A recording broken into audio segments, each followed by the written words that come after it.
We were in our second year of poly, and I think I was 18, he was 19. So we were together for 2.5 years. I was 18 and she was 20. I was together with my ex for 6 years. We had quite a rocky relationship. We ended things 6 months ago. She literally left me in the dark. I ended things because he was getting too toxic. He was also, not turning up for school and dragging me into it. 4 years into the relationship, she decided to go for a religious mission. So when she came back, she thought finding somebody of the same faith was very important to her, and I couldn't provide that for her. I was not willing to convert or anything. It just seemed like a normal argument that we were having, but suddenly out of the blue she just said, I want to be single and I don't want to deal with you, or I don't want to deal with men anymore in my life. We had a lot of differences. There were a lot of things that we couldn't understand and we couldn't get along in that sense. So she decided to end it when she came back. We didn't end it very well because I still have very strong feelings about him. So I decided to stop all this nonsense and cut him off of my life lah.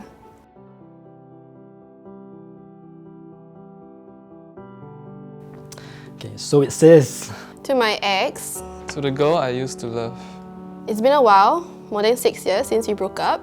That was quite a relief for me, Like a huge burden was lifted off my shoulders. It's not surprising that you decided to leave.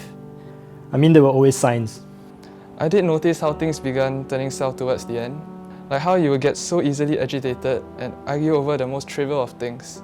At the same time, you would hurl vulgarities and insults towards me. I'm sorry for your loss. I was so supportive of you and I stood by you when you needed validation. I was even ready to change my life for you, but you turned out to be such a disappointment. This relationship took pieces of me. I feel like I've lost parts of myself that I can never get back. You were extremely demanding, but I did my best to give you whatever you ever wanted. I think I told you that I forgive you, but I won't ever forget what you did. I've learned not to live in a fairy tale and place unrealistic expectations on my partner. And let's face it, it was tough on you. I still remember the time you piggybacked me to your father's car when I had a high fever in school. But you just became progressively bad. I remember how I searched high and low for your 21st birthday cake just to get scolded. You're a damn useless boyfriend because your preferred baker's schedule was full. The last few months of our time together felt like I was volunteering at a charity organization for troubled teenagers. I hope that between these 6 years, you have matured and you have made wise choices that don't hurt your family anymore.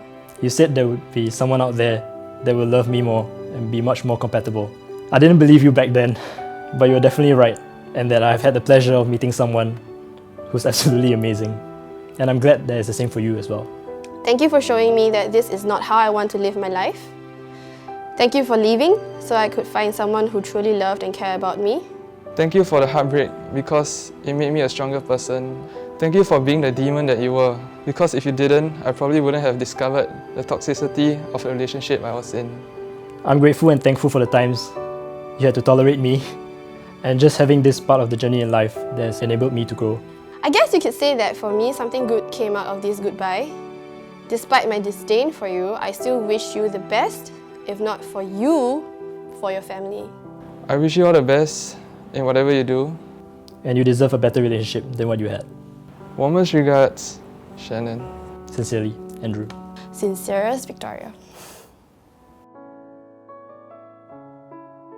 When we broke up, we didn't get to say much to each other, so this was nice. I mean, I felt like the impact of our breakup didn't, hit him as hard as it should have. There were many, many times where I wanted to tell him that he was a great asshole. So I've learned from this relationship that you really need to love the person for who they are. And I really, created this whole image of her that wasn't her. That was really unfair to her. And it's unfair to the relationship as well. I would like to say I'm over her, but you can never really fill a void that a 2.5-year relationship leaves in your heart. So it's been hard, it's been very hard, but I know eventually I'll get over her fully and I'll find someone better.